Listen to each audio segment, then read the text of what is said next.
बच्चों आज हम आरपीएफ कांस्टेबल का एक पेपर देखने जा रहे हैं जो 17/1/2019 को प्रथम पाली का पेपर था। मतलब सबसे पहले पेपर यही हुआ था आरपीएफ का 2019 में। कांस्टेबल का पेपर है बच्चों, पूरा पेपर मैं आपको दिखाऊंगा।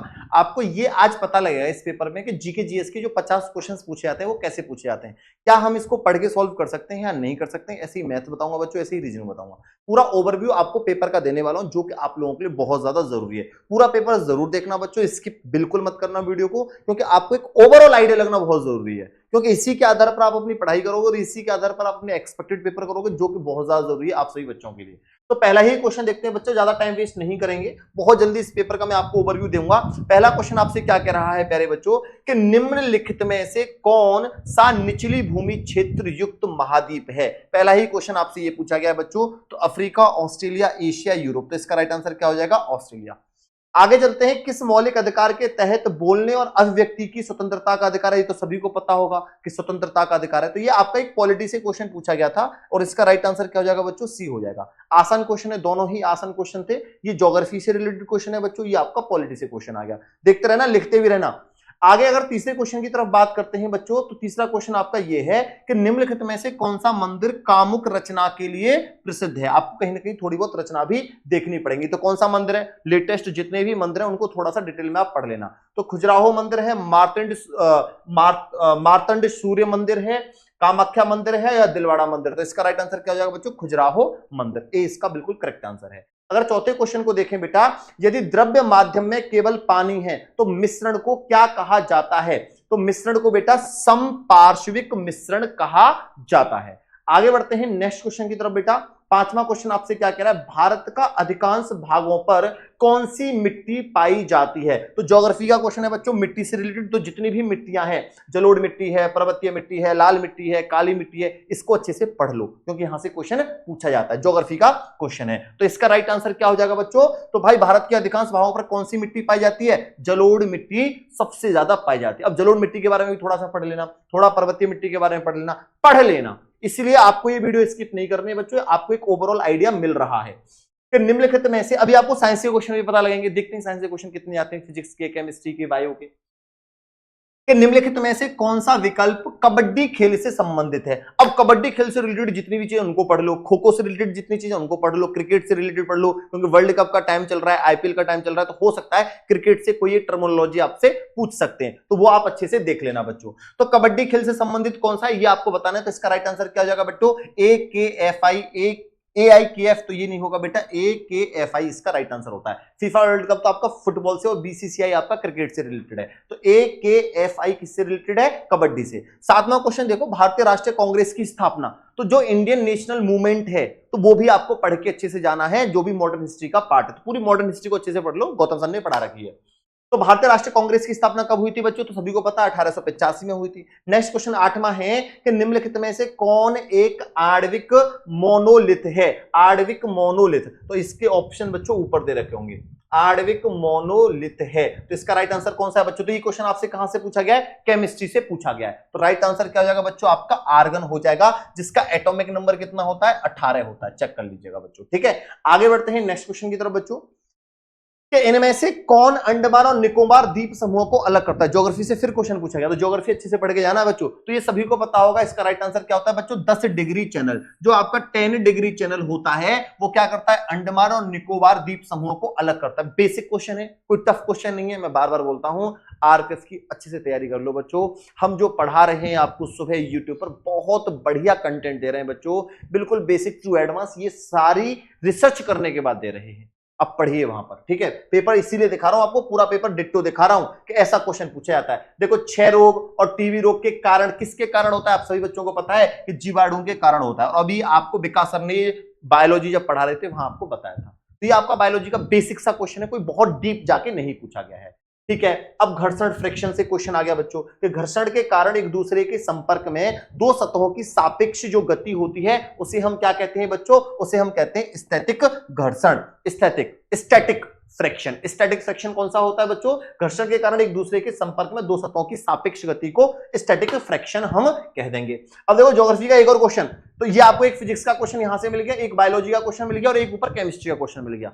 ठीक है, जिसका आंसर क्या था, आर्गन था। तो केमिस्ट्री का क्वेश्चन हो गया, फिर ये आपका एक बायोलॉजी का हो गया, ये आपका फिजिक्स का। और लिख लो कॉपी में साइड में, जिससे आपको आइडिया लग जाए फिजिक्स, केमिस्ट्री और बायो से कितने क्वेश्चन पूछे जाते हैं। एग्जैक्ट बताऊंगा सब कुछ आपके लिए।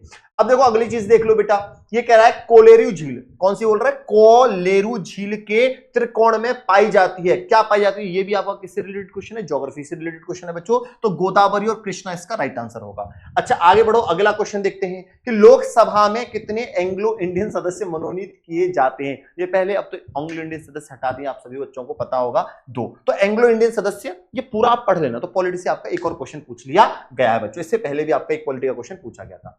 अब देखो आगे वाला क्वेश्चन क्या कह रहा है, यदि किसी व्यक्ति को संसद, देखो एक और पॉलिटी का क्वेश्चन आ गया, यदि किसी व्यक्ति को संसद के दोनों सदनों के लिए चुना जाता है तो उसी व्यक्ति को सदन के वांछित हॉल के भीतर काम करने के बारे में सूचित किया जाना चाहिए। कितने दिन के अंदर, 30 दिन, 10 दिन। तो इसका राइट आंसर हो जाएगा बच्चों 10 दिन। ये सही है 10 दिन, एक बार चेक कर लेना 10 दिन सही है, चेक करके बताना मुझे, ठीक है। मुझे तो लग रहा है इसका आंसर 10 दिन होना चाहिए, कहीं ऑप्शन में 30 दिन तो नहीं है, आप चेक कर लेना। आगे चलते हैं कोशिका। देखो बायोलॉजी का एक और क्वेश्चन आपके सामने आ गया, बिल्कुल बेसिक, बिल्कुल डीपली नहीं पूछ रहे हैं कि कोशिका के नाभिक का आविष्कार किसने किया था। तो कोशिका के नाभिक का आविष्कार रॉबर्ट हुक ने नहीं, अलेक्जेंडर ने। देखते हैं ऊपर क्या दे रखा है, रॉबर्ट ब्राउन ने करा था बच्चों। किसने करा था, रॉबर्ट ब्राउन ने करा था। तो बायोलॉजी का एक और क्वेश्चन आपसे पूछ लिया गया है। 16वां क्वेश्चन देखिए, अशोक का सिंह स्तंभ कहां स्थित है। सभी बच्चे बता सकते हैं, कमेंट बॉक्स में आंसर बताना, कौन सा आंसर होगा जल्दी से बताएंगे कमेंट बॉक्स में।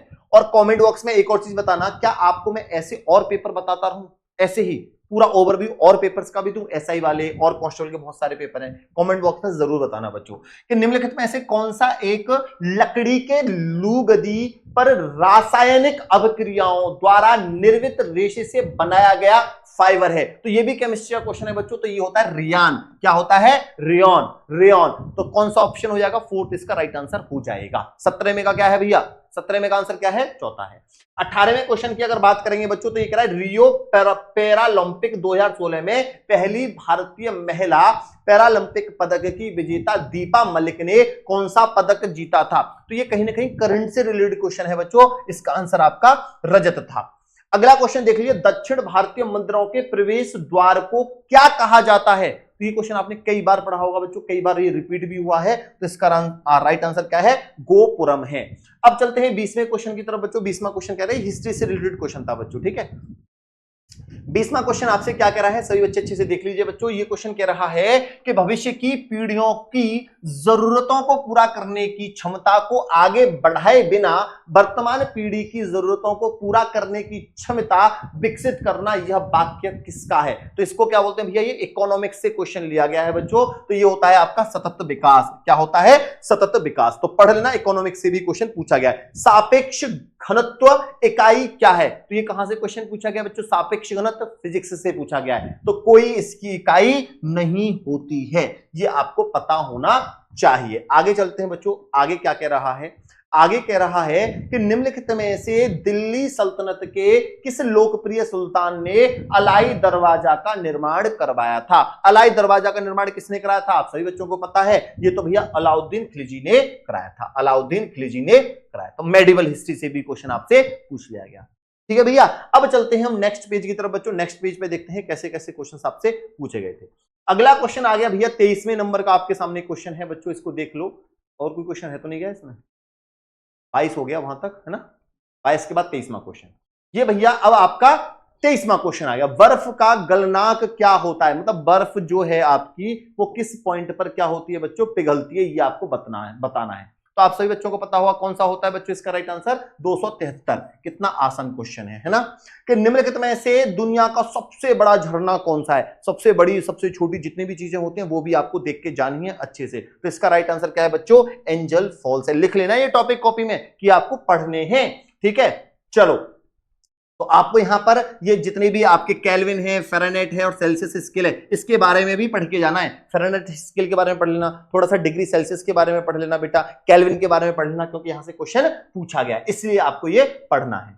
आगे चलते हैं, सत्यमेव जयते शब्द किस उपनिषद से है, ये आपको बताना है। सत्यमेव जयते क्वेश्चन नंबर कौन सा है, 25 का आंसर हो जाएगा बच्चों मुंडकोपनिषद। मुंडकोपनिषद, मुंडकोपनिषद, ये ए इसका राइट आंसर हो जाएगा। ओलंपिक पदक विजेता सुशील कुमार किस खेल से जुड़े थे बच्चों? तो ये उस टाइम का क्वेश्चन कहां से बना था? करंट अफेयर से बना था। तो इसका राइट आंसर क्या हो जाएगा? ओलंपिक वाला। तो इसका राइट आंसर हो जाएगा बच्चों कुश्ती से। ये तो सभी को पता होगा सुशील कुमार किससे रिलेटेड थे? कुश्ती से रिलेटेड थे। आगे चलते हैं बच्चों, अगला क्वेश्चन आपसे कह रहा है, अगला क्वेश्चन क्या कह रहा है कि नर्मदा नदी किस स्थान से निकलती है, ये आपको बताना है। तो बताना बच्चों, नर्मदा नदी किस स्थान से निकलती है? तो आप कहोगे नर्मदा नदी जो है सर वो अमरकंटक से निकलती है। किससे निकलती है प्यारे बच्चों? अमरकंटक से निकलती है। आगे बढ़ते हैं, अगला क्वेश्चन देखिए बेटा, अगला क्वेश्चन आपसे क्या कह रहा है? नर्मदा नदी समझ में आ गया, नदी से रिलेटेड भी क्वेश्चन आपसे पूछा गया है, तो ये भी आपको पढ़ना है। ठीक है भैया, पढ़ लोगे ना? हाँ सर पढ़ लेंगे। फिर कह रहा है निम्नलिखित में से किस शहर को विश्व की लौह और इस्पात की राजधानी के रूप में जाना जाता है? तो सभी बच्चों को पता होना चाहिए, पिट्सबर्ग। इसका राइट आंसर क्या है? पिट्सबर्ग है। भारत में किस नदी पर सबसे ऊंचा झरना पाया जाता है? तो सबसे ऊंचा जो झरना पाया जाता है बच्चों वो शरावती से पाया जाता है। शरावती ऊंचा झरना। ये बात क्लियर हो गई। आगे चलते हैं कि मौलिक अधिकारों में एक और क्वेश्चन पॉलिटी का, पॉलिटी को अच्छे से पढ़ के जाना, पॉलिटी और ज्योग्राफी दोनों अच्छे से पढ़नी है आपको। मौलिक अधिकार में समानता का अधिकार क्या है? समानता का अधिकार क्या होता है? लिंग समानता नहीं, लिंग की समानता बात नहीं की गई है बच्चों मौलिक अधिकार में। कानून के समक्ष सभी लोग समान हैं, बिल्कुल सही बात है, second is the right answer. 31वां क्वेश्चन देखिए बच्चों, महाबलीपुरम में प्रसिद्ध समुद्र तट का निर्माण किसने किया था? तो महाबलीपुरम में प्रसिद्ध समुद्र तट का जो निर्माण है नरसिम्हन फर्स्ट नहीं। आगे देखते हैं ऑप्शन में क्या दे रखा है। तो इसका जो कराया था वो कराया था प्यारे बच्चों नरसिम्हन टू ने। किसने कराया था? नरसिंहवर्मन सेकंड ने, नरसिंहवर्मन सेकंड ने। अब ये कह रहा है कि धार्मिक स्वतंत्रता किसको दी गई है? केवल अल्पसंख्यकों को दी गई है, केवल बहुमत पर, या सभी भारतीय नागरिकों को? तो धार्मिक स्वतंत्रता का सभी लोगों को दी गई है। ये भी पॉलिटी का क्वेश्चन है। कितना आसान क्वेश्चन है, कर सकते हो ना? कर सकते हो नहीं कर सकते हो? पूरा पेपर अच्छे से देख लो बेटा, आज आपको आइडिया लग जाएगा पूरे पेपर का कि लाल मिट्टी का लाल रंग के कारण होता है। तो लाल मिट्टी, मिट्टियों के बारे में मैंने बताया था, अच्छे से पढ़ लेना। तो लाल मिट्टी किसके कारण होती है? फेरिक ऑक्साइड के कारण होती है। पहली सार्वभौमिक परिषद कब गठित की गई थी? तो पहली, 34वें का आंसर क्या है बच्चों? 1893। पहली सार्वभौमिक परिषद कब गठित की गई थी? 1893 ईस्वी में की गई थी। अब देखो नेक्स्ट क्वेश्चन क्या कह रहा है आपसे कि अर्थशास्त्र में वैकल्पिक कार्यक्रम का क्या अर्थ है, ये आपको बताना है। तो भैया अर्थशास्त्र में वैकल्पिक कार्यक्रम का क्या अर्थ है बच्चों? तो दीर्घकालिक होगा, दीर्घकालिक लघु नहीं, दीर्घकालिक योजना है इसका राइट आंसर। इकोनॉमिक्स से एक और क्वेश्चन आपसे पूछ लिया गया है। अब आगे चलते हैं बच्चों, 36वां क्वेश्चन आप लोग देख लीजिए कि एक नर्तकी की कांस्य प्रतिमा कहां से मिली है? तो नर्तकी की कांस्य प्रतिमा कहां से मिली है बच्चों? मोहनजोदड़ो से मिली थी। ये आपको पता है, हिस्ट्री से लिया गया क्वेश्चन है। शुक्र अपने अक्ष से चारों ओर घूमता है। कैसे घूमता है? आप सभी बच्चों को पता है, पूर्व से पश्चिम घूमता है, पूर्व से पश्चिम घूमता है। C is the right answer. 38वां क्वेश्चन आपसे कह रहा है कि धर्म निरपेक्ष राज्य का क्या अर्थ होता है? तो सभी धर्मों को मानना, सभी धर्मों को समान रूप से देखना, यही धर्म निरपेक्ष का मतलब होता है। बात समझ में आ गई है? पॉलिटी से एक और क्वेश्चन, मतलब पॉलिटी से ठीक ठाक क्वेश्चन पूछा रहा है संविधान से, तो संविधान पर तुम्हें थोड़ा सा ध्यान अच्छे से देना है। अच्छा, और ये भी नहीं है कि बहुत डीपली पूछा जा रहा हो, ऊपर ऊपर से आप पढ़ के चले जाओ अच्छे से, बस सिलेबस को कंप्लीट कर लो एक बार अच्छे से। और यही हम करवा रहे हैं सुबह यूट्यूब पर आगाज बैच के अंदर, फ्री ऑफ कॉस्ट पढ़ा रहे हैं, बेसिक टू एडवांस पढ़ा रहे हैं, एक एक चीज को डिटेल में पढ़ा रहे हैं, और इसी से रिलेटेड हम आपको पढ़ा रहे हैं। ठीक है, आप बोलते हो ना रिसर्च कैसे करी है सर? हमने ऐसे रिसर्च करी है, सारे पेपर को निकाला, हर टीचर ने, जीके जीएस वाले ने जीके जीएस के निकाले, मैंने मैथ्स के निकाल लिए, रीजनिंग के अलग निकाल लिए, साइंस के अलग निकाल लिए, फिर उसी से रिलेटेड टॉपिक्स अलग अलग लिख लिए, फिर उस टॉपिक से आधार पर पूरी डिटेल, पूरी हिस्ट्री सब कुछ हमने लिख लिया, उसके आधार पर बच्चों को पढ़ाना स्टार्ट कर। ये होता है पूरी रिसर्च। कि भारतीय अर्थव्यवस्था में प्रयुक्त प्रणाली कौन सी है? भारतीय अर्थव्यवस्था में प्रयुक्त प्रणाली कौन सी है बच्चों? तो इसका राइट आंसर होता है मिश्रित अर्थव्यवस्था, मिश्रित अर्थव्यवस्था। ठीक है भैया, 39वां क्वेश्चन खत्म हो चुका है, और अब हम मूव करेंगे 39 के बाद 40वें क्वेश्चन को। कर जाए बच्चा? हाँ कर जाओ सर। तो 40वां क्वेश्चन ये रहा बच्चों आप लोगों के सामने। ये क्वेश्चन कह रहा है कि भारत के राज्य का राज्यपाल नियुक्त किया जाता है किसके द्वारा? आप सभी को पता है, राष्ट्रपति द्वारा। सबसे ऊंची चोटी, सबसे ऊंची, सबसे ऊंची, सबसे छोटी, ये चीज जरूर पढ़ के जाना, ठीक है। तो सबसे ऊंची चोटी आप सभी बच्चों को पता है माउंट एवरेस्ट है। कौन सी है बच्चों? माउंट एवरेस्ट है। अब देखो अब क्वेश्चन कहां से बना है, योग के प्रकारों में अर्ध पद्मासन की स्थिति क्या होती है, ये आपको बताना है। क्या होती है बच्चों? तो आधा लिली, आधा लिली। यदि संसद अब 43वां क्वेश्चन देखना, 43वां, कि यदि संसद अनुमोदन नहीं करती है तो अध्यादेश की अधिकतम अवधि क्या होती है बच्चों? तो अधिकतम अवधि होती है उसकी 6 महीने और 6 सप्ताह। Is the right answer. यदि संसद अनुमोदन नहीं करती है तो अध्यादेश की अधिकतम अवधि क्या होती है? 6 महीने 6 सप्ताह। ठीक है, बहुत बढ़िया सर। आगे चलो बच्चों, वस्तुकला में पंचायत शैली शब्द से संबंधित है। वस्तुकला में पंचायतन शैली शब्द से संबंधित है। किसी से संबंधित है बच्चों? ये बताओ जल्दी से। तो ये किससे संबंधित है? तो ये आपकी हो जाएगी मंदिर से। किससे बच्चों? मंदिर से। ये किससे है? मंदिर से। आगे चलते हैं नेक्स्ट क्वेश्चन की तरफ। अगला क्वेश्चन आपसे क्या कह रहा है? अगला क्वेश्चन देख लो बच्चों। ये क्वेश्चन कह रहा है कि इनमें से कौन सी फर्म आर्टिस्टिक जिम्नास्टिक से जुड़ी है? कौन सी फॉर्म है बच्चों? तो इसका राइट आंसर क्या होगा? विश्व चैलेंज कप। विश्व चैलेंज कप सेकंड इसका राइट आंसर हो जाएगा। अगर मैं 46वां क्वेश्चन देखता हूं कि राज्य परिषद को भी कहा जाता है, तो राज्य परिषद को क्या कहा जाता है मेरे प्यारे बच्चों, बताएंगे आप? तो राज्य परिषद को कहा जाता है राज्यों की परिषद। C is the right answer. 47 question, अब आपकी जीके जीएस खत्म होने वाली है, ठीक है। 50 क्वेश्चन आते हैं। एक मुद्रा की तुलना में मूल्य को कहा जाता है। एक मुद्रा की तुलना मतलब इकोनॉमिक्स से भी क्वेश्चन पूछे गए, ठीक ठाक क्वेश्चन पूछे गए। तो भैया एक मुद्रा की तुलना में मूल्य को क्या कहा जाता है? विदेशी मुद्रा विनिमय दर। 47 ये खत्म हो चुका है। अब चलेंगे बच्चों 48वां क्वेश्चन हम देखते हैं। 48वां क्वेश्चन आपसे क्या कह रहा है? 48वां क्वेश्चन ये रहा आप लोगों के सामने, सभी बच्चे देखेंगे 48वां क्वेश्चन, ठीक है। 48वां क्वेश्चन हो गया बच्चों आप लोगों के सामने, जल्दी से देखो 48वां क्वेश्चन क्या कह रहा है कि राइडर शब्द किस खेल से जुड़ा है? देखो शब्दावली से क्वेश्चन बन रहा है बच्चों, कबड्डी से। कबड्डी से पहले भी क्वेश्चन बना था, उस टाइम कबड्डी हो रही थी, ठीक है। कुछ कोई कब चल रहा होगा उनका, ठीक है। उसमें ये कबड्डी से रिलेटेड क्वेश्चन आपसे पूछ रहे हैं। खजुराहो में कंदरिया महादेव मंदिर भगवान को समर्पित करता है। किसको करता है? शंकर जी को करता है खजुराहो में। वित्तीय सहायता द्वारा वित्तीय सहायता द्वारा नियंत्रित होती है। क्या नियंत्रित होती है बच्चों? रिजर्व बैंक होती है। तो 50 में का आंसर क्या है? Reserve bank. तो मुझे पता लगा बच्चों, आपको भी पता लग गया होगा, इकोनॉमिक्स आपको अच्छे से पढ़नी है। इकोनॉमिक्स आपको अच्छे से पढ़नी है प्यारे बच्चों, और इकोनॉमिक्स के साथ साथ आपको पॉलिटी पर ध्यान देना है, ज्योग्राफी पर ध्यान देनी है। मिट्टी से रिलेटेड क्वेश्चन आए हैं, उनको आपको अच्छे से देख के जाना है। और आपने पॉइंट्स बना बना के सारी चीजें नोट की होंगी, मैंने नहीं करी है। आप उन पॉइंट्स के आधार पर अपनी पढ़ाई करना स्टार्ट करो। अभी तो ये एक पेपर है, अब अगर ऐसे ही तुम 10-12 पेपर और देख लोगे तो आप मान लो आपने पूरी रिसर्च कर ली, उसी के आधार पर आपको पढ़ाई करना। ऐसे ही बच्चों रीजनिंग है। रीजनिंग से पहले मैं आपको थोड़ा सा मैथ के बारे में ओवरव्यू दे देता हूं। रीजनिंग के पहले हम मैथ्स को देख लेते हैं, मैथ्स कैसे कैसे क्वेश्चंस यहां पूछे जाते हैं, ठीक है बच्चों। मैथ्स के क्वेश्चन एक बार देख लेते हैं, मैथ्स कैसा पूछा जाता है। देखो तो भाई मैथ्स आपका जहां तक है अब स्टार्ट हो जाएगा। 82 है, 83, 85 से मैथ स्टार्ट होगा। 85 के बाद मतलब ये आ गया मैथ, ये आपका मैथ आ गया बच्चों, ठीक है। और मैथ देख लो, देखो डायरेक्ट देखते ही मुझे लग रहा है कि ये चीज तो बड़ी आसान आसान पूछ रहे हैं यार मैथ में भी। क्यों भाई? ये तो बड़ी आसान आसान चीज पूछ रहे हैं, देखना कितने आसान आसान क्वेश्चन पूछे गए। ठीक है, एक बार देख लेते हैं। ये वाला क्वेश्चन देखना कैसे सोल्व होगा बच्चों।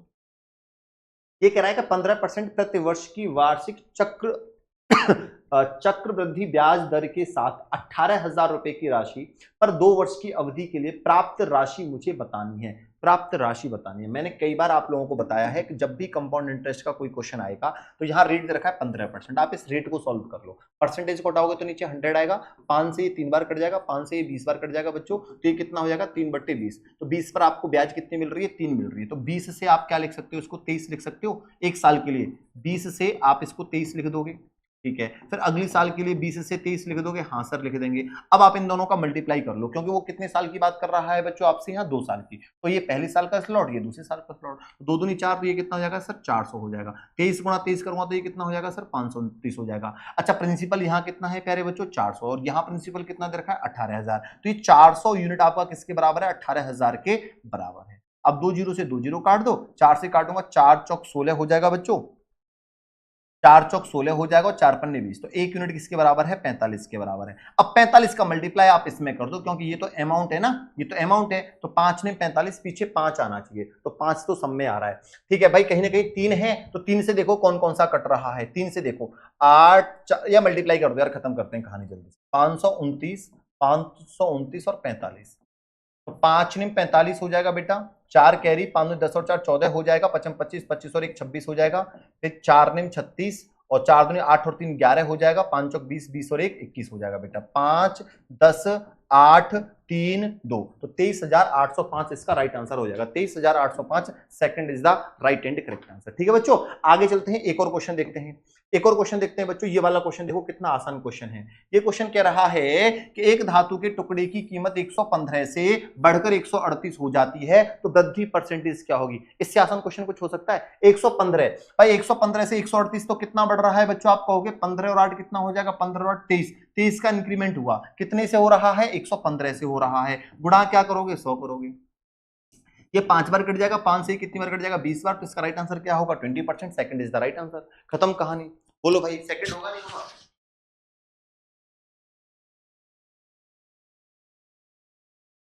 ठीक है बच्चों, तो ये क्वेश्चन भी आई होप आपको समझ में आ चुका होगा। आगे चलता हूं नेक्स्ट क्वेश्चन की तरफ। अगला क्वेश्चन आपसे क्या कह रहा है, अगला क्वेश्चन देखो बेटा, अगला क्वेश्चन 88 ये आ गया आप लोगों के सामने। ये कह रहा है कि जब ये आपको कोई संख्या दे रखी हो, 9 से विभाजित किया जाता है तो क्या शेषफल आएगा, ये आपको बताना है। तो 9 से डायरेक्ट भाग दो इसमें।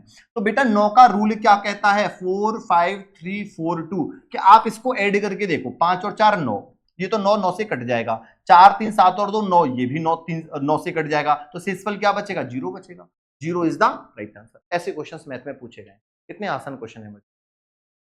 ये वाला क्वेश्चन देखो बच्चों, ये वाला क्वेश्चन, ये नंबर सिस्टम से क्वेश्चन पूछा गया है। ठीक है, ये नंबर सिस्टम से क्वेश्चन था। ये वाला क्वेश्चन आपका प्रॉफिट एंड लॉस से था, और ये वाला क्वेश्चन जो था ये कंपाउंड इंटरेस्ट से क्वेश्चन था, लेकिन बेसिक क्वेश्चन से ही पूछे गए। अब देखो ये वाला क्वेश्चन कहां से आ गया, ये वाला क्वेश्चन आपके अनुपात रेशो से पूछा गया है। ये रेशो से कि एक बॉक्स में पेन पेंसिल और इरेजर इस रेशो में दे रखे हैं बच्चों, लिख लो कि पेन है, पेंसिल है और इरेजर है, किस रेशो में है बच्चों 3 2 1, 3 2 1। ठीक है, यदि पेन पेंसिल और इरेजर की कीमत आपको 3 2 2 दे रखी है, 3 2 2 दे रखी है, तो देखो भाई 3 तिया 9, 2 दूनी 4, 2 1 2, तो टोटल रकम कितनी हो जाएगी 9 और 4 13, 13 और 2 15, तो टोटल पैसा हमें 15 यूनिट मिलेगा। और यहां टोटल क्या दे रखा है, और बॉक्स की लागत यहां कितनी है 90 है, तो 15 किसके बराबर 90 के बराबर, 15 छिक्के 90, 1 यूनिट की वैल्यू 6 है बच्चों। तो आपसे पूछिए तो बॉक्स में पेनों की संख्या बताओ, तो पेन की संख्या कितनी थी बच्चों, यहां पेन की संख्या 3 थी, 3 का मल्टीप्लाई कर दो तो राइट आंसर क्या हो जाएगा आपका 18 हो जाएगा। लो कितना आसान क्वेश्चन है, डायरेक्ट क्वेश्चन है, डायरेक्ट क्वेश्चन है मैथ का। ठीक है बाबू, आगे बात समझ में, हाँ सर बहुत अच्छे से समझ में आ गई, आगे बढ़ जाओ। 89 के बाद देखो 90 क्वेश्चन आपसे क्या कह रहा है।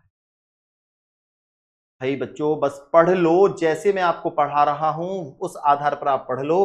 अगर आप हीरो ना बन जाओ तो मेरे से बोल देना कि आपने अच्छी तरीके से पेपर सॉल्व नहीं किया है। बहुत अच्छा पेपर सॉल्व करके आओगे। जैसे ये वाला क्वेश्चन देखो, आप सभी बच्चे देखेंगे ये वाला क्वेश्चन कैसे सॉल्व होगा।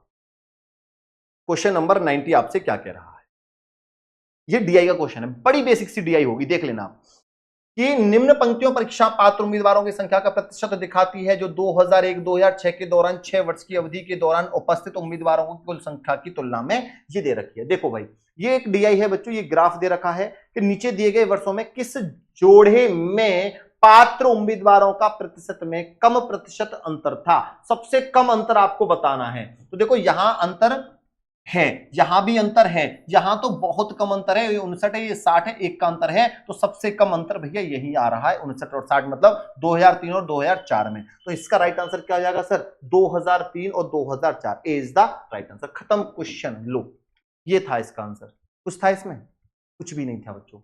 जैसे ये वाला क्वेश्चन देखो बेटा, ये वाला क्वेश्चन, क्वेश्चन नंबर 91 आपसे क्या कह रहा है। क्वेश्चन नंबर 91 देखना बच्चों, ये आपको सिंप्लीफिकेशन का ही क्वेश्चन दिया गया है, ये आपको सॉल्व करना है। सबसे पहले भाई ये डिवाइड दे रखा है ना, हाँ सर डिवाइड दे रखा है, 24 से आपको इससे काटना पड़ेगा, तो 24 से 23 बार कट जाएगा, 23 गुणा 23 करूंगा तो कितना आएगा सर, ये 529 आएगा। फिर 23 आपको ऐड करना है तो 23 ऐड कर दो, ठीक है, अपॉन 23 से इसको काटूंगा तो ये कितनी बार कटेगा, 24 बार कटेगा, और 24 माइनस 1 करूंगा तो कितना आएगा बच्चों, यहाँ 23 आ जाएगा। 529 में 23 जोड़ो, 9 और 3 12 हो जाएगा, 2 और 2 4 और 1 5 हो जाएगा बच्चों, ये 5 है, 23 से काटो इसको तो 23 दूनी 46 हो जाएगा, 5 और 4 9, 23 4 बार कट जाएगा ना ये, तो 24 इसका राइट आंसर हो जाएगा। 4th is the right and correct answer, चौथा इसका राइट आंसर हो जाएगा। बोलो राधे राधे, खत्म कहानी।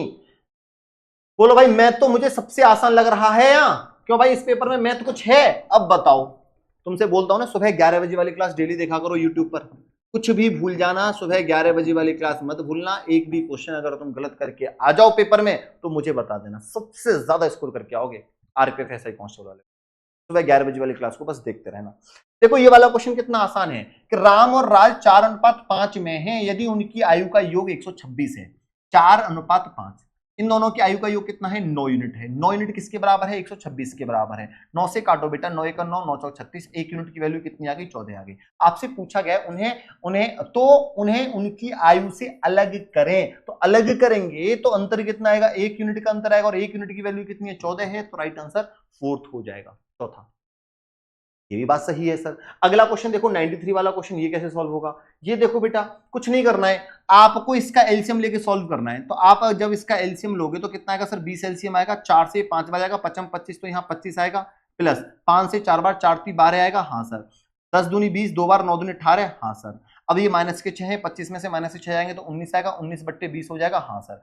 2 से काटो 10 बार, 2 से 2 9 18, और एक बार 2 पंजे 10, 10 से डिवाइड करूंगा तो 0.95 आपका राइट आंसर हो जाएगा। 0.95 4th is the right answer, खत्म कहानी। बस एलसीएम लेके सॉल्व करना है उसको। अरे भैया इतना आसान क्वेश्चन है सर, ये वाला क्वेश्चन देखना बच्चा लोग। ये कह रहा है समबाहु त्रिभुज, समबाहु त्रिभुज में क्षेत्रफल बताना है, अगर लंबाई इतनी दे रखी है बच्चों, तो समबाहु त्रिभुज का मतलब क्या होता है, आपको एक इक्विलेटरल ट्रायंगल दे रखा है, और इक्विलेटरल ट्रायंगल का एरिया का फॉर्मूला क्या होता है, √3/4a²।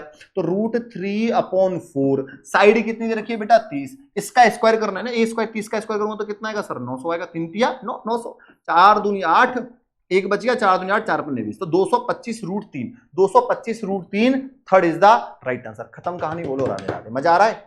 चलो आगे बढ़ते हैं अगले क्वेश्चन की तरफ। देखो ये क्या कह रहा है, ये वाला क्वेश्चन देखना, 95 क्वेश्चन। ये कह रहा है 5 संख्याओं का औसत 113 है, एक संख्या के औसत से अधिक होने के बाद भी औसत वही रहता है, तो पता करें उनमें से कितना नंबर गिरा है, ये आपको बताना है। अब एक बात बताओ, सही बच्चे बड़े ध्यान से देखना, 5 संख्याओं का औसत कितना दे रखा है बेटा, 5 संख्याओं का औसत 113 है, तो आप क्या करोगे, 113 में 5 का मल्टीप्लाई कर दो, तो 5 3 15, हासिल का 1 हो जाएगा, 5 1 5 और 1 6, 5 1 5, तो 565 हो गया। हाँ, एक संख्या के औसत से अधिक होने के बाद, एक संख्या के औसत से अधिक होने के बाद भी औसत वही रहता है, एक संख्या के औसत से अधिक होने के बाद भी औसत वही रहता है, तो पता करें कि उसमें से कितना नंबर गिरा है। 113 होगा क्या इसका राइट आंसर? भाई इसका राइट आंसर 113 ही होगा ना, क्योंकि 5 संख्याओं का औसत 113 है और एक संख्या के औसत से अधिक होने के बाद भी औसत वही रहता है। देखो मैं बताता हूं, अब मेरी बात को ध्यान से सुनना। जब 5 संख्याओं का औसत 113 है, जब मैं किसी पांचों संख्या में कोई एक संख्या ऐड करता हूं, तो जितना ऐड करूंगा तो मेरा औसत में भी उतना ही ऐड होता है। मान लो मेरी 5 संख्याओं का औसत ये है और मैं सभी संख्याओं में कोई एक नंबर घटाता हूं, मान लो 2 घटाता हूं एक संख्या में, जब सभी संख्याओं में 2 घटाऊंगा तो औसत में भी 2 घटेगा। ऐसे मल्टीप्लाई में होता है, ऐसे डिवाइड में होता है बच्चों। तो ये कह रहा है कि 5 संख्याओं का औसत 113 है, वो कह रहा है एक संख्या के औसत से अधिक होने के बाद भी औसत वही रहता है, तो पता करें कि उसमें से कितना नंबर गिरेगा, तो 113 नंबर उसका गिर जाएगा। राइट आंसर क्या हो जाएगा बेटा, चौथा हो जाएगा। ठीक है, आगे बढ़ते हैं। अगला क्वेश्चन आपसे क्या कह रहा है, 95 के बाद आएगा 96 क्वेश्चन। 96 अरे कहां गया, ये रहा 96। अब देखो बच्चों ये कितना आसान क्वेश्चन है, सिंप्लीफिकेशन का एक और क्वेश्चन आपसे पूछ लिया गया कि 22 में से 7 जाएगा तो कितना बचेगा सर, 15 बचेगा। 32 में से जब 15 जाएगा तो कितना बचेगा सर, 17 बचेगा। 17 में जब 9 ऐड कर दोगे तो कितना हो जाएगा सर, 17 और 9 कितना हो जाएगा सर, 26 हो जाएगा। आपको 42 में से 26 को घटा देना है, तो कितना बचेगा, 16 बच जाएगा। राइट ऑप्शन सेकंड हो जाएगा, खत्म कहानी। इस वाले क्वेश्चन को देख लो बेटा, इसका आंसर क्या होगा। इस वाले क्वेश्चन को देख लो बेटा, सब 97 वाले क्वेश्चन को देख लो। 97 वाला क्वेश्चन आपसे क्या कह रहा है, ये आपको एक संख्या दे रखी है, ये आपको एक संख्या दे रखी है बच्चों, ये आपको एक संख्या दे रखी है 0574747, मतलब इसके बाद रिपीट क्या कर रहा है 747474 बार बार रिपीट कर रहा है। जब बार बार रिपीट कर रहा है तो आप इसको लिख सकते हो 0.574, के ऊपर बार लगा दो बेटा। अब लगा दिया बार 74 के ऊपर, अब इससे कैसे सॉल्व करोगे, तो कुछ नहीं करते बेटा, पूरा 574 एज इट इज लिखो और इसमें से माइनस क्या करोगे, जिसके ऊपर बार नहीं है उसको माइनस कर दो। अपॉन में क्या आएगा, दो संख्या हैं जिनके ऊपर बार है तो दो 9 लगा दो, और तीन संख्याओं के ऊपर बार होता तो तीन नीचे 9 लगाते, एक संख्या के ऊपर बार होता तो एक 9 नीचे लगाते, एक संख्या ऐसी है जिसके ऊपर बार नहीं है तो नीचे एक 0 लगा दो। अब 574 में से 5 जाएंगे तो कितना बचेगा, 569 बचेगा, और यहां कितना है बच्चों, 990, तो 569,990 third is the right and correct answer, note कर लीजिए। अब चलते हैं बच्चों 98वां क्वेश्चन देखते हैं। 98 क्वेश्चन आपसे क्या कह रहा है। 98 क्वेश्चन ये रहा आप लोगों के सामने कि 600 मीटर लंबे पुल के एक छोर पर सिग्नल को पूरा करने में एक ट्रेन को 27 सेकंड लगते हैं, उस ट्रेन को उस पुल को पार करने में 92 सेकंड का समय लगता है, तो उस ट्रेन की लंबाई क्या होगी, ये आपको बताना है। देखो कैसे बताओगे, ये साफ साफ बोल रहा है कि एक ट्रेन को 27 सेकंड लगते हैं किसको पार करने में, 650 मीटर लंबे पुल के एक छोर पर सिग्नल को पूरा करने में, मतलब एक सिग्नल को पार कर रही है। जब एक ट्रेन सिग्नल को पार करेगी तो सिग्नल तो बहुत छोटा सा होता है, उसकी लंबाई तो बहुत छोटी होगी, तो ट्रेन खुद अपने आप को पार करेगी। तो जब यहां लिख लो बेटा, ट्रेन खुद अपने आप को जब पार करेगी, जब ट्रेन खुद अपने आप को पार करेगी तो कितना समय लेती है, 27 सेकंड का समय लेती है। और जब ट्रेन पुल को पार करती है तो 92 सेकंड का समय लेती है। जब ट्रेन पुल प्लस ट्रेन दोनों को पार करेगी तो 92 सेकंड का समय लेगी। अब माइनस कर दो बेटा इसको, तो यहां क्या बचेगा, पुल को पार करने में कितना समय लगेगी, 12 में से 7 जाएंगे तो 5 बचेगा, और 8 में से 2 जाएंगे तो 6, तो पुल को पार करने में वो 65 सेकंड का समय लेती है, पुल को पार करने में। ठीक है, जब पुल को पार करेगी 65 सेकंड में, तो 650 मीटर लंबा पुल की लंबाई कितनी है, 650 है, तो बेटा इस पुल को 650 मीटर लंबे पुल को पार करने में कितना समय लगता है, 65 सेकंड का समय लगता है। 65 से डिवाइड कर दो तो बेटा इसकी चाल आ जाएगी ट्रेन की, कितनी है, 10 मीटर पर सेकंड।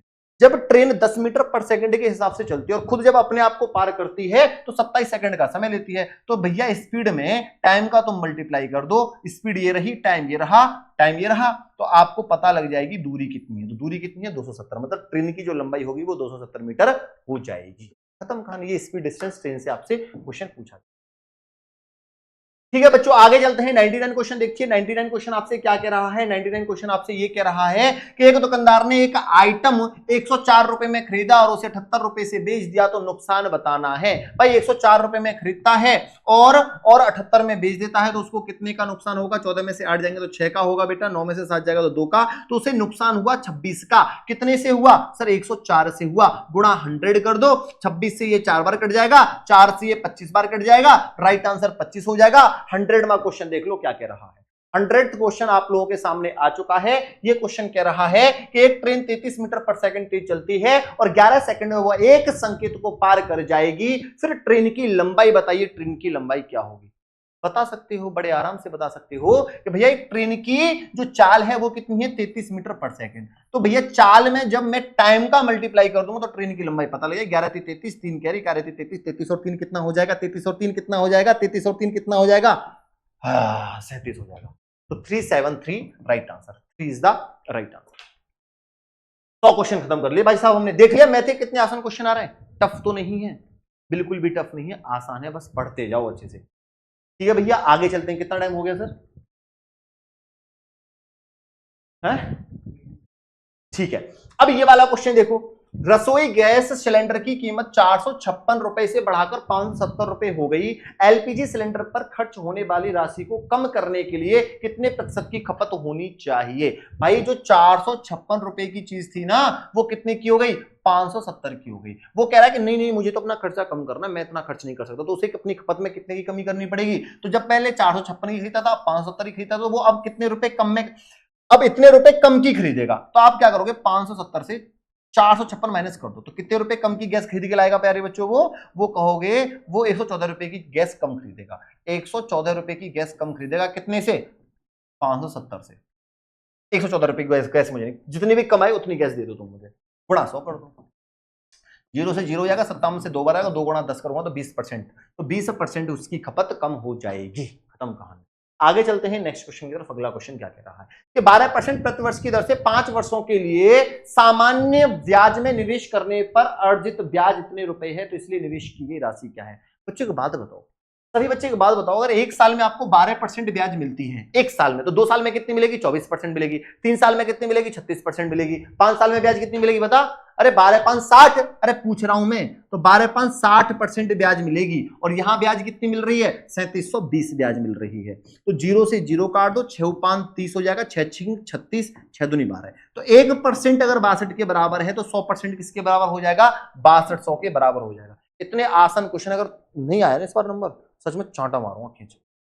पढ़ लियो अच्छे से, ठीक है। हाँ, अगर तू मजाक कर रहा होगा ना, बस सबसे पहली नीड है एक जॉब मिलना। बहुत आसान पेपर आता है, और इन बच्चों को मैं कितना भी समझा लूं ये समझेंगे नहीं, अभी मुझे पता है, क्योंकि नालायकी करेंगे। कुछ भी पढ़ेंगे ये, कोई कुछ भी पढ़ा रहा है, सारा कुछ भी उल्टा सीधा कंटेंट कुछ भी पढ़ा रहा है, बस उसको पढ़ रहे हैं। भाई टू द पॉइंट पढ़ो बेटा, जो जरूरी है उसे पढ़ो। खामेखा टाइम वेस्ट क्यों कर रहे हो, एनर्जी वेस्ट क्यों कर रहे हो? लॉजिक वाली चीजें पढ़ो, हवा में कुछ भी मत पढ़ो।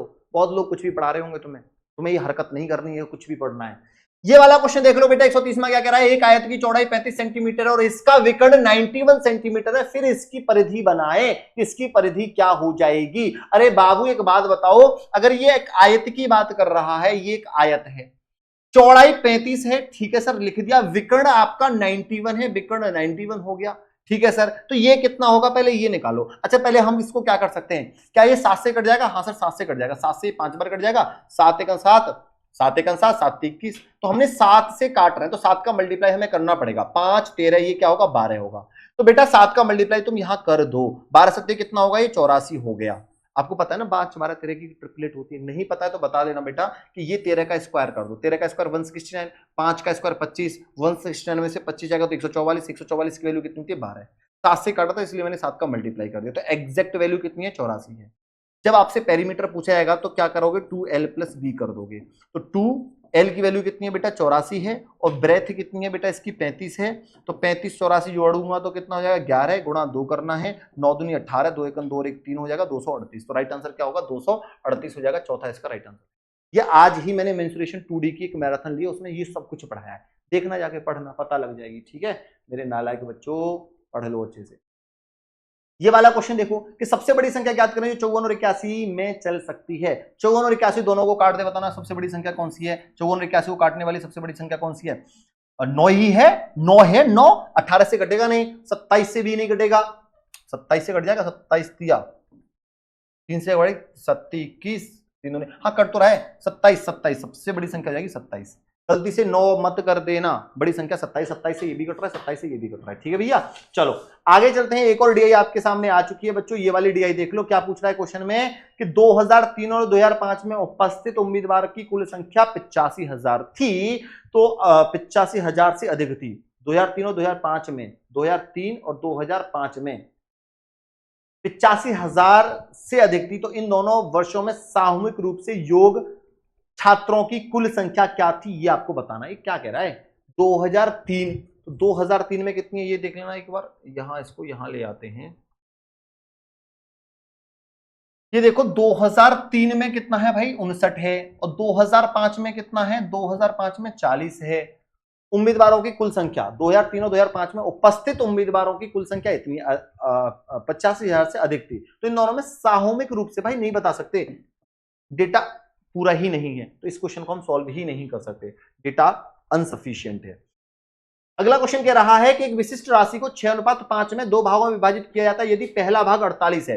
भाई 2 भाग है 6:5, पहला भाग ये है, दूसरा भाग ये है, पहला भाग 6 है और एग्जैक्ट में पहला भाग 48 रुपए के बराबर है, तो 6 7 42, ये 8 बार कट जाएगा, 1 यूनिट की वैल्यू आपकी 8 है बच्चों। तो कह रहा है कुल कितना होगा, तो कुल कितना है? 6 और 5 11 है, 11 गुणा 8 करूंगा तो 11 और 88 सेकंड इसका राइट आंसर हो जाएगा। आगे देखो 107वां क्वेश्चन आपसे क्या कह रहा है कि 25 सेंटीमीटर 26 सेंटीमीटर लंबाई की परिधि वाले समभुज, समभुज का मतलब होता है रोम्बस, कि रोम्बस का आपको एरिया बताना है। तो रोम्बस का एरिया क्या होता है भैया? उसका फॉर्मूला होता है हाफ d1 इंटू d2, पहला डायगोनल और दूसरा डायगोनल।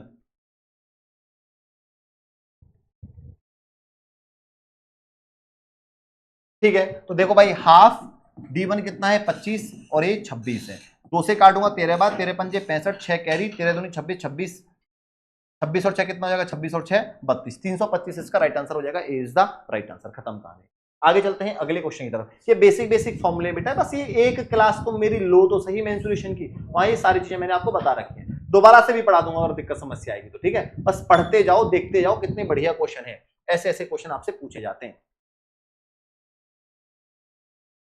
देखो 108वां क्वेश्चन अभी खत्म होने वाला है भैया, 120 क्वेश्चन है बस, ये अब खत्म हो जाएगा। इसके मत करना कोई भी चीज, कि जब कोई वस्तु 117 रुपए में बेची जाती है तो उस पर 10% की हानि होती है, उस वस्तु का क्रय मूल्य क्या होगा। 10% की हानि मतलब भाई 10% की हानि होगी तो 90% पैसा मिलेगा, और यहां कितना मिल रहा है, 117 मिल रहा है, तो 90 किसके बराबर, 117 के बराबर, 90 किसके बराबर, 117 के बराबर। एक वैल्यू कितने के बराबर होगी, 117 बट्टे 90, 100% की वैल्यू निकालिए, इंटू 100 कर दो, 0 से 0 काट दो, 9 1 9, 9 3 27, तो 130। राइट ऑप्शन क्या हो जाएगा आपका, 130 हो जाएगा, third is the right answer. एक समचतुर्भुज की भुजाएं 2 3 4 5 अनुपात में है और परिधि 112 है, परिधि 112 है तो सबको ऐड कर लो, आप इन सबको ऐड कर लो, 5 4 9 और 3 12 और 2 14, तो 14 किसके बराबर है भैया, 112 के बराबर है। 14 8 कितना होता है, 112 होता है, एक यूनिट की वैल्यू 8 है, तो वो पूछा सबसे छोटा पक्ष 2 यूनिट है, 2 का मल्टीप्लाई कर दो, 16 इसका राइट आंसर हो जाएगा। खत्म कहानी। आगे देखते हैं 110वां क्वेश्चन आपसे क्या कह रहा है कि एक दुकानदार ने 80 रुपए में एक आइटम खरीदा और 100 रुपए में उसको बेच दिया, तो लाभ कितना होगा भाई, 80 रुपए की चीज को 100 रुपए में बेचोगे, लाभ के कितने रुपए कमाओगे, 20 रुपए कमाओगे, कितने पे कमाओगे, 80 पर कमाओगे, गुणा 100 कर दोगे, 20 चौक 80, 4 से 25 बार कट जाएगा, राइट आंसर कितना होगा, 25%, third is the right answer. खत्म कहानी। आगे चलो 111वां क्वेश्चन आपसे क्या कह रहा है कि प्रतियोगिता जीतने के लिए स्वामी को 4 परीक्षाओं में औसतन 80 अंक चाहिए, पहले 3 परीक्षाओं में उसके अंक 68 78 और 88 हैं, तो प्रतियोगिता जीतने के लिए चौथे टेस्ट में कितने अंक चाहिए। तो देखो कैसे करोगे आप बेटा, चारों में कितने हैं, 80 अंक है, तो आप निकालो 80 गुणा 4, तो टोटल योग कितना हो गया, 8 चौक 32, 320 हो गया। इन तीनों में कितने कितने लाता है, एक में 68 लाता है, एक में 78 लाता है, एक में 88 लाता है, तीनों को ऐड कर लो, चारों में तो इतने हैं, तीनों में कितने, 8 और 8 16, 8 24, 2 कैरी हो जाएंगे, 10 17 17 और 6 कितना हो जाएगा, 23 हो जाएगा। तो 320 में से आपको 234 घटाना, मैं चारों का योग ये है, तीनों का योग ये है, चारों में से तीनों का योग घटा दो तो आपको एक की संख्या पता लग जाएगी। 11 में से 3 जाएंगे तो कितना होगा सर, ये 8 हो जाएगा, 86 इज द राइट आंसर। खत्म कहानी।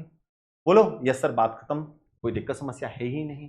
अब 112वां क्वेश्चन देख लो बेटा, क्या कह रहा है आपसे, 11 खिलाड़ियों की राज्य स्तरीय क्रिकेट टीम का औसत वजन 70 किलोग्राम है, जब प्रशिक्षकों का वजन इसमें जोड़ा जाता है तो औसत वजन 1 केजी बढ़ जाता है, तो प्रशिक्षकों का वजन कितना हो जाएगा, ये आपको बताना है।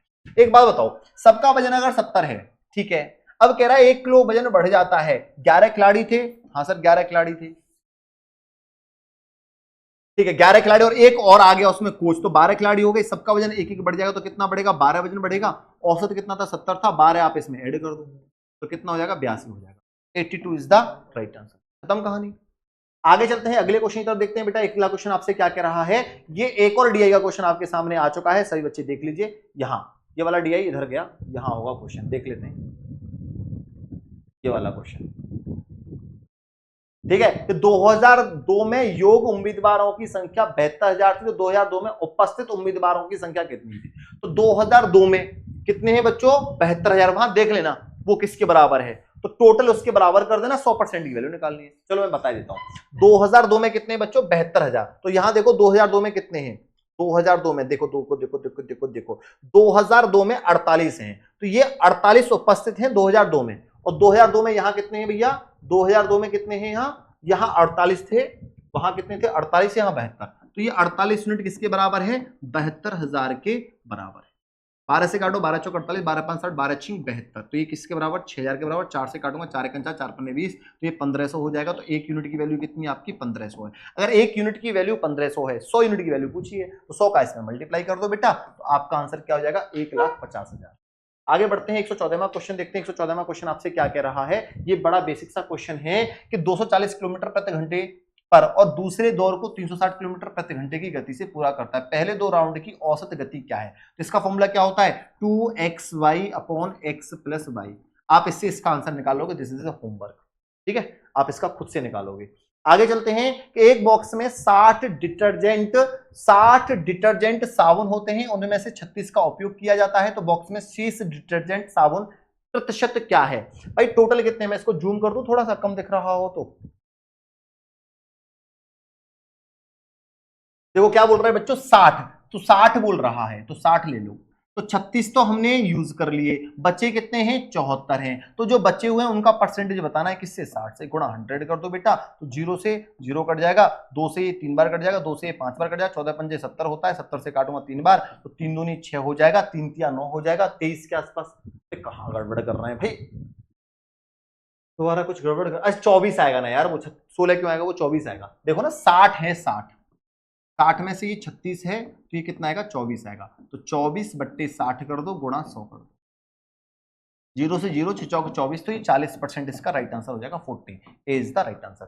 116वां क्वेश्चन देखना बच्चों, क्या कह रहा है आपसे। 116वां क्वेश्चन देखो, ये क्या कह रहा है आपसे, ये क्वेश्चन कह रहा है कि 4 वर्ष के लिए 12% की दर से 12 वर्ष के लिए 7400 रुपए की साधारण मुद्दे पर निवेश करने के बाद राशि क्या होगी, ये बताइए। कर लोगे इस क्वेश्चन को या नहीं कर पाओगे?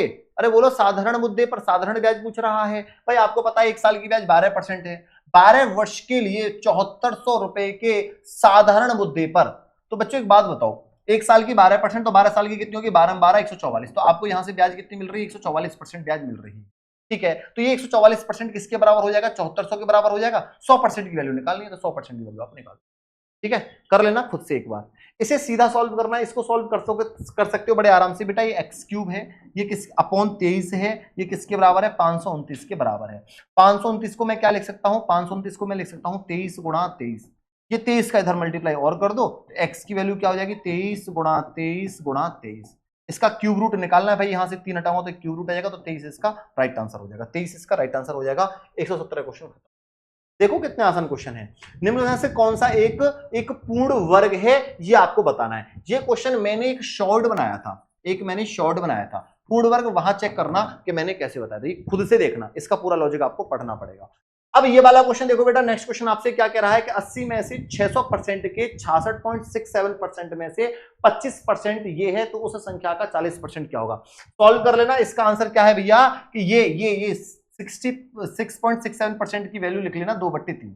बस ये खुद से सॉल्व करना है, आप खुद से सॉल्व करना, मैंने कई बार ये क्वेश्चन सॉल्व कराया है। लास्ट क्वेश्चन 120 है भैया, इसे आप देख लो, इसे और सॉल्व कर लो, बात खत्म, मैथ खत्म। कि एक पुस्तक की मुद्रित कीमत 700 रुपए है, पुस्तक निर्माता ने उस पर 10% की छूट दी है, तो यदि वह अभी भी 20% लाभ अर्जित करता है तो पुस्तक का मूल्य लागत क्या होगा। एक पुस्तक की मुद्रित कीमत क्या थी, 700 रुपए, और 10% की छूट दी गई। तो भाई 10% की जब तुम छूट दोगे, देखो इसमें एक रिलेशन याद रखना बेटा, एक तरफ सीपी लिखना, एक तरफ एमपी लिखना। सीपी में क्या लिखते हैं, 100 माइनस डिस्काउंट परसेंट। डिस्काउंट में कितना दे रहा हूं, 10% का दे रहा हूं, 100 माइनस 10। एमपी की वैल्यू लिखते हैं, जो भी प्रॉफिट लाभ हो रहा है वो ऐड कर देते हैं। प्रॉफिट कितने का हो रहा है, 20 का, तो ये 90 आ जाएगा बेटा, ये 120 आ जाएगा। 0 से 0 काट दो, 3 तिया 9, 3 चौक 12। सीपी की वैल्यू 3 होगी, एमपी की वैल्यू 4 होगी। तो मुद्रित कीमत एमपी कितना है, 700, और यहाँ एमपी कितना है, 4 है। तो 4 यूनिट किसके बराबर, 700 के बराबर। 4 से काटूंगा, 4 एकन 4, 4 सत्ते 28, 4 पन्ने 20, तो 1 यूनिट किसके बराबर है, 175 के बराबर है। तो आपसे सीपी की वैल्यू पूछिए, लागत मूल्य 3 का इसमें मल्टीप्लाई कर दो, 5 3 15, 7 3 21 और 1 22 हो जाएगा, 3 और 2 5, तो 525 इसका राइट आंसर हो जाएगा। अब बताओ मैथ के क्वेश्चन में किसी को दिक्कत समस्या आई हो तो आप मुझे अब कमेंट बॉक्स में बताना। बच्चों भी रीजनिंग हमने सॉल्व नहीं करी है, रीजनिंग हम आगे गौरव सर से सॉल्व करवा देंगे, रीजनिंग का पेपर कैसा है। अगर आप मुझे कमेंट बॉक्स में सभी बच्चे बताएंगे कि सर ऐसे और पेपर सॉल्व करवाऊं, पूरे पेपर सॉल्व करवाएं, जीके जीएस वाले सर जीके जीएस का सॉल्व करवाएं, मैथ वाले मैथ का सॉल्व करवाएं, और हिंदी वाले उसके रीजनिंग वाले रीजनिंग का सॉल्व करवाएं, तो मैं आपको और ऐसे 10-15 पेपर सॉल्व करवा दूंगा। लेकिन कमेंट बॉक्स में जरूर बताना ये आपको पेपर कैसा लगा है। तो चलिए भाई, आज के लिए इतना ही। और डेली सुबह जो 11 बजे मैथ्स की क्लास पढ़ा रहा हूं उसे जरूर पढ़ो। सुबह संजीवनी टीटे स्टडी पर पढ़ाता हूं, उसको आप देखो, बहुत आनंद आएगा। मैथ में एक भी क्वेश्चन गलत नहीं होने दूंगा। तो okay, bye bye, take care, thank you very much, Radhe Radhe, नमस्कार बच्चों।